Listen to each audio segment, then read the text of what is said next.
Well, good afternoon, ladies and gentlemen. My challenge in the next 15 minutes or so is to convince you that I'm not a raving, masochistic lunatic, and I actually love going underground, and I think it's a very rewarding and very interesting thing to do. So, first of all, I want to dispel the myth that an awful lot of you, I'm sure, have, that caves are tiny, wet, cold, horrible places. Now, there are a few like that, but there are a few, and generally they are a means to the end. This is the sort of thing that you think I spend a lot of time doing, or even worse, things like this. Nah, not at all. I used to do a bit of this, but as I said, means to an end. What I actually do is things like this, and have been now for nearly 50 years. Gouffre-Berger in France, that's a figure, giant, beautiful cave.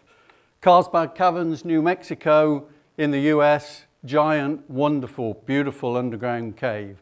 Golondrinas, Mexico, wonderful cave, 2 climbers there, going up 1,000 feet towards the top there. Wonderful, beautiful cave. And the Pierre de Resistance, Sarawak Chamber in Borneo, the largest freestanding roof on Earth. Man has made nothing this big, but we'll come back to that later.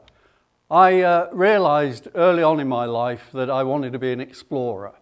I didn't want to be an adventurer. I didn't want to run to the South Pole or the North Pole or anything like that. I actually wanted to go where man had never gone before. So I went to Leicester University, and very quickly I joined the Exploration Society and the Caving Club. Now, I soon found myself exploring caves in Britain, having a wonderful time in things like this. I'm a lot older now, and I'm not quite sure I'd find it that enjoyable now, but I did 50 years ago. Great deal of fun. But while I was there, I was lucky enough to get involved with an expedition to Arctic Norway. This is a very young-looking me, and I was the only caver on this expedition, and beneath the glacier there were caves. Here's a crevasse going down underneath a giant cave. So I ran around, really enjoyed it, and I got hooked.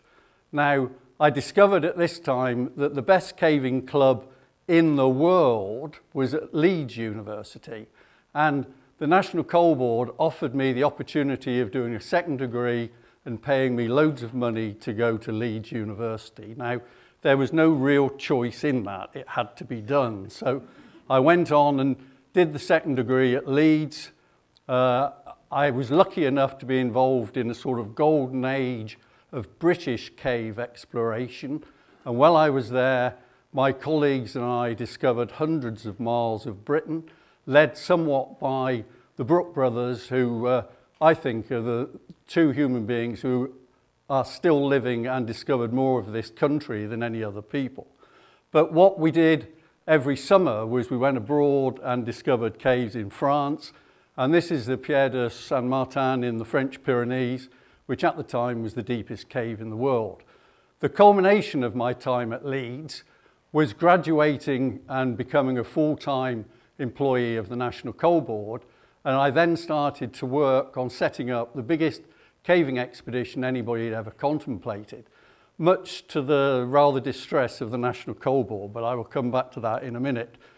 24 of us went to Papua New Guinea for 6 months in 1975. Here we are loading up our gear at Leeds University, and then from there we went into the very centre of the island of Papua New Guinea. There's a picture of me, there I am, going down a 150-metre shaft, and at the bottom there were all sorts of interesting things, including some reasonably interesting bats.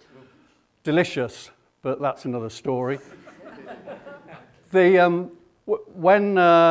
we finished this expedition, we came back to a modest blaze of glory, like the back page of the Telegraph and a small article, but it got picked up by the Royal Geographical Society, who happened to be organising an expedition to Borneo.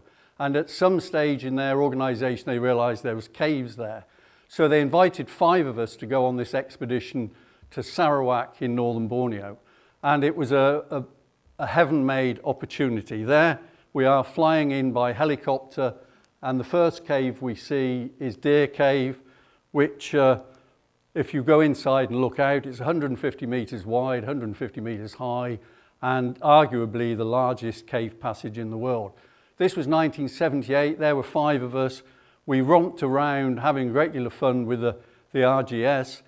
That's the bat flight out of Deer Cave, and it's a spectacular thing to watch. And there is now an international airport and a Marriott hotel. So any of you want to go there, look up Mulu on the internet and off you go. Brilliant thing to do.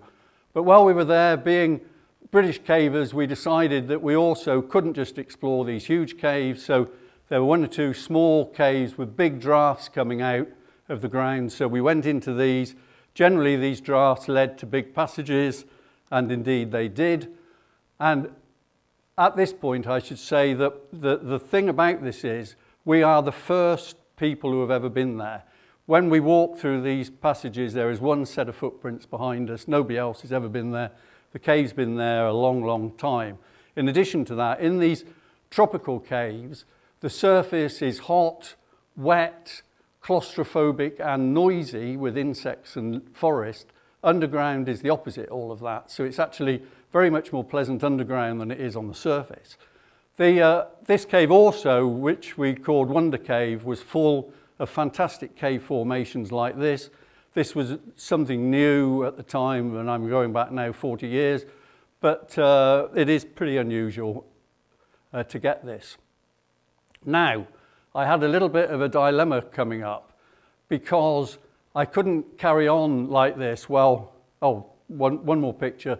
The major discovery on that trip was Clearwater Cave, shown here, which is a giant cave passage, and possibly Clearwater now is the largest cave in the world with 220 kilometres of passage like this. So in volume, it's probably the largest cave in the world. I now had this dilemma because the National Coal Board were never going to wash me carrying on doing this sort of thing. And so it was a choice between coal and caves. I also had a pregnant wife and 1 child, so I had to think of what the hell I was going to do into the future. Could I continue this passion, or should I bow down and become a colliery manager? The answer was free enterprise. I joined 2 friends of mine in a plastic moulding business in Hull. My job was making machines, or initially designing and building machines. This was one of them. It made thousands and thousands of cutlery trays, which set us up nicely and managed to progress from there over the next 30 years or so, when I finished up with a number of factories and rather more sophisticated machines, as you can see there, and products like this in the background. Now, the deal with my colleagues was that we had 8 months off, sorry, if only, 8 months on and 4 months off. So as soon as we set the business up, I started working on the next expedition, which was a follow-up to the Borneo expedition. So Mulu 80 was born. Again, we flew in by helicopter. This time we went right into a camp in the middle of the caving area, and we looked at an entrance very early on, which was a beautiful piece of sporting cave exploration. We went for a couple of kilometres, and eventually we got into a position where the only thing you could see was the floor we were standing on. This is the sort of thing we saw, but if you put some flashes in and bring up the cave in the future, this was the big chamber I referred to earlier, the largest roof in the world. To put it in perspective, that's it against a stadium, and if you think of 2 of those being completely enclosed in this underground void, you get an idea of the sort of thing that I enjoy exploring. Now, at this time, the holy grail of cave exploration was China. China was a closed country. Very few people who knew anything about caves had ever been there. So in 1982, a colleague of mine, Tony Waltham, and myself went into China and started work to establish relationships so that we could continue work in China. I've now been to China 25 times. I've explored hundreds of miles of gigantic cave passage. This is just a formation close to the city of Guilin. This is a shaft which happens to be half a kilometre deep. It's the deepest underground shaft that we know of, and if you look down, that's what it looks like. And then this is just a representation of a cave in China, because there are thousands of miles of them, just like this, gigantic cave passages with all sorts of things in them. I also went back, or have gone back, to Mulu many times. This is the big chamber, photographed more recently and giving more of an idea of scale, and you can see figures there into the distance, another one over here. And we found another chamber on the same sort of scale, Api chamber, and showing that there is a huge amount of potential in the area. Now, simultaneously with me exploring caves and colleagues of mine exploring caves, there's been an absolute revolution in cave science. So I will take you through that very quickly. Cave science, you know of cave science as things like this. These cave paintings could be France, but they're actually in Brazil, and they're 25,000 years old plus. You know of things like this, which are burial caves, and they're well documented around the world. Things like this is actually a local jaw of a cave wolf from somewhere in the Yorkshire Dales, and bones from another cave in Borneo. All this sort of thing is well known. Creatures in caves, cave biology, this is actually a centipede, and I'm not sure I should be showing this picture because this is the only thing in caves which is dangerous, other than possibly some of my colleagues. But this is actually got a bite, a scorpion type bite, and this is not a good creature, very shy, I'm delighted to say. The Proteus salamander, lovely cave creature, blind and unpigmented, deep cave, lovely creature. But what is relatively new is that what we can do now is date stalagmites. And on the left there, sorry, the right, there's a section of one of these stalagmites, and we can actually take a tiny piece of this stalagmite and date it to an enormous degree of accuracy.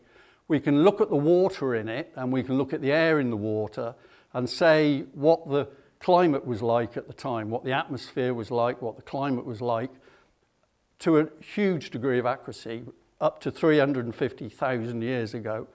In addition, it's now realized that caves are full of bacteria, and the bacteria in the caves is rather different from bacteria on the surface, and it is very, very diverse.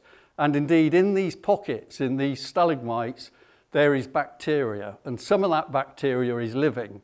So we've got Jurassic Park type bacteria from tens, if not hundreds of thousands of years ago, and it's still living. So the possibilities for science there into the future are interesting. Talking about the future, 90% of caves in the world are unexplored. 50% of the caves in Britain are unexplored. 90% approximately of the caves in the world are unexplored. And things are moving on all the time. When I was looking at the deepest cave in the world, it was 1,000 meters deep. The deepest cave in the world is now 2,000 meters deep. Deer Cave here was for many, many years the largest cave passage known on the planet. It now has a rival in Hang Son Dong in Vietnam, and this is on the same sort of scale. You can see there comparisons of the different sizes of the passages. Here you've got Mammoth Cave in Kentucky in the States, 600 kilometers long, but it will be beaten as we connect caves together. Cave science is moved on as well. Sediments are getting more and more interesting, and sediments go back millions of years. When I started caving, we thought that caves were maximum perhaps 10,000 years old. Nah. We think we've got caves 600 million years old now. The history in caves goes back a long, long way, and we're able to interpret it much, much better. Cave development, the science is moving at a tremendous speed, and things like water analysis here is a fascinating subject, showing how the caves have developed. And abrasion has to have played a part in making great big passages like that last one. In addition, we now know that water comes up from below full of sulfur, making wonderful crystal formations like these. And it's impressive, beautiful things that you can see in some of these caves. The caves of Mulu have progressed, and I thought you might be interested just to see how we've rattled through. And from 1978, when we were first there, to now, we've now got nearly 500 kilometres of gigantic cave passage. The map of the world there, it's got more complicated. There are many, many, many places where no cavers have ever been. I intend, in the twilights of my exploring years, to go and visit a few of them. I'm going here to China in the autumn to laser scan this chamber and a few others. When you've got things like this with gigantic crystals in a cave in Mexico, what else can you have? Now here's a pretty interesting cave entrance. You're saying, what's he showing that for? Notice the helicopters parked in the bottom. So where is it going to go? Watch this space. I intend to have a lot of fun in the last few years, and I can't finish without acknowledging my fellow photographers, but even more so, and I think as you've listened to my story, you will probably really, really, really agree with me acknowledging my long-suffering wife of 42 years and my business partner, Noel Thompson there, who has helped me fund all this over the last 50 years or so. Thank you very much.